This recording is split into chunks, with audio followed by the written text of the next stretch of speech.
New Money Fight Club. I'm here honored. This is an interview I've wanted to do for a very long time. I'm here with UFC legend Joe Stevenson. How are you tonight, sir?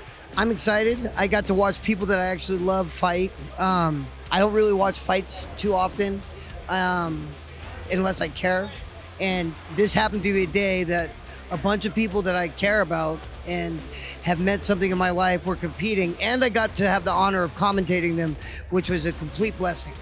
So yeah, you were on the color commentary team for the whole night, right, with Bear and Ike. How'd that go? It was amazing. I couldn't believe it was Ike's first time commentating. He handled it very well, and I've done it with Bear a bunch. And so Bear's ability to, he trained so much that he has a good understanding of what he's saying and the knowledge. So he keeps the flow very well. And a bunch of your students were on the card tonight too? Yeah, a bunch of my students, a bunch of the people that I love. Literally almost every fight I knew either the fighter or the coach. And for that, I've commentated before big shows to where like they're all from different countries and it's hard to pronounce the names and you don't know anything about them and you can just kind of say what's exactly happening in the fight. Whereas here, Southern California tends to be my home, and I can kind of tell you not only about the fighter, but I can tell you about the coach and the gym and the history, and so you get a little bit more out of it. Yeah, I can tell, you mean a lot to the Southern California martial arts scene. Everybody here seems to know you. You got a lot of friendly faces, and yeah, they were just chanting your name over there, so I saw you congratulating a bunch of winners, before you came over and talked to us. Yeah, well, the thing is, you kind of grow up watching them and working with the USFL and watching these guys. Like, Tony was a national champ as a kid for the United States and went to Worlds and won Worlds. Like, you see the type of product that you get developed through that young age. It's really beautiful.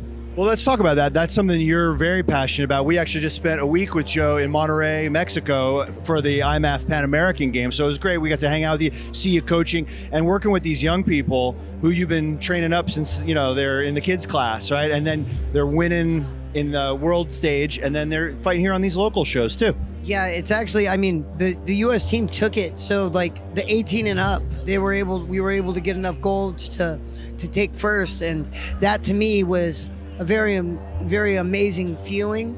Over half of the people we brought took first, and we brought 18, and it was just a great feeling. And then to see them develop there in the amateur level and become pros it's like at SparStar here. It's just so beautiful. It was interesting seeing the U.S. national team come together because we've got fighters on the East Coast, fighters on the West Coast.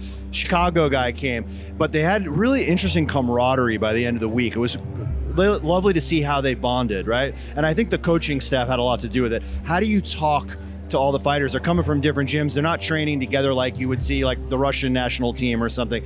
They're coming together just for a week or two every year. Well, the reason that everyone's able to come together like that is because to them, they get to represent their country. When I was a kid, I always wanted to hear my national anthem on that stage, and they legitimately did. And that was my dream. I remember I had my coach come up to me and he was like, it was either choose wrestling or choose fighting when I was 16.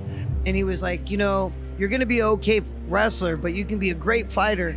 But choosing that at the time, there was no world stage. There was no national anthem when you got a gold medal because there was no gold medal on an international stage.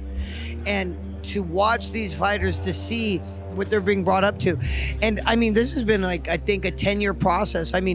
They've been doing this for that long and building this. That's why the IOC is, in discussions with them, and they're on the big world stage and looking to get into the Olympics. But they are kind of their own Olympics at this point. You having WADA and everything test them, and you could see it. They fight so much harder for that. So, let's talk about the Olympic, contention here now for MMA. Do you think 2028 that's even possible? That is in LA, and I think that's kind of the door is kind of closed on that already, even though it's only 24. I do think that we are very, very close to maybe in Australia being what would be considered a exhibition, and that is a criteria to get into the Olympics. And so I think it's a process. There's other sports that have been there much longer that have the right to say, hey, why are we bringing these other sports in? And to share the wealth like that and everything, it takes a lot because it's going to take away from others. So it's something that we have to earn, and we are. Yeah, and you're leading the charge with that by training these folks up, having them compete internationally, so that when the U.S. team finally steps up there for the Olympics, I think they're going to make an amazing showing of it. Thank you. It means a lot to watch them. They're fighting their hearts out. Like, they're taking brain damage for their country. Well, Joe, thank you so much for calling the fights tonight. It's been so great to get to know you over the last week more closely. You know, I followed your career for a long time, but as a person, just an amazing guy. You have so much respect, and the whole community respects you. Just really appreciate your contribution, and the future's bright, man. We got you at the helm here, guiding the younger generation into the future of MMA. So thanks for everything. Great to see you, sir. New Money Fight Club. We're out with Joe Stevenson.